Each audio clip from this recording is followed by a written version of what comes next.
जपजी साहिब बहुता करम लिखिया ना जाए, वड्डा दाता तिल ना तमाए। केते मंगे जोत अपार, केते गणत नहीं विचार।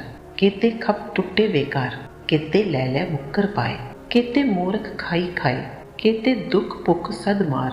एह पी दात तेरी दातार, बंद खलासी पाने हुए। और आख न सके कोय, जेको खाए आखण पाए। ओ जाने जेतिया मुँह खाए, आपे जाने आपे दे। आखे से पे केई के, जिसनु बख्शे सिफ्त सलाह।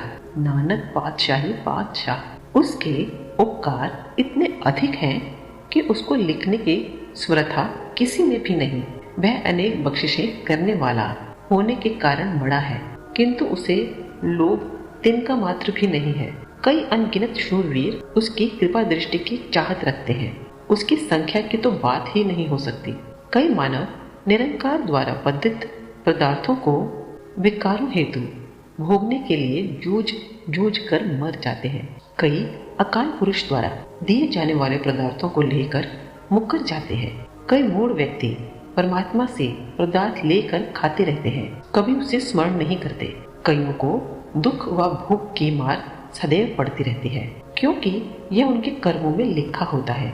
किंतु ऐसे सज्जन ऐसी मार को उस परमात्मा की बख्शिश ही मानते हैं। इन्हीं कष्टों के कारण ही मानव को वाहिगुरु का स्मरण होता है। मनुष्य को मोह माया के बंधन से छुटकारा भी ईश्वर की आज्ञा में रहने से ही मिलता है। इसके लिए कोई अन्य विधि हो कोई भी नहीं कह सकता, अर्थात ईश्वर की आज्ञा में रहने के अतिरिक्त माया के मोह बंधन से छुटकारा पाने की कोई अन्य विधि कोई नहीं बता सकता। यदि अज्ञानतावश कोई व्यक्ति इसके बारे में कथन करने की चेष्टा करे, तो फिर उसे ही मालूम पड़ेगा कि उसे अपने मुंह पर यमों आदि की कितनी चोटें खानी पड़ी हैं। परमात्मा संसार के समस्त प्राणियों की जरूरतों को जानता है और उसे स्वयं ही प्रदान भी करता है। संसार में सभी जीव कृतघ्न ही नहीं है, कोई व्यक्ति ऐसे भी हैं जो उस बात को मानते हैं। परमात्मा प्रसन्न होकर जिस व्यक्ति को अपनी स्तुति को गाने की शक्ति प्रदान करता है, हे नानक, वह बादशाहों का बादशाह हो जाता है,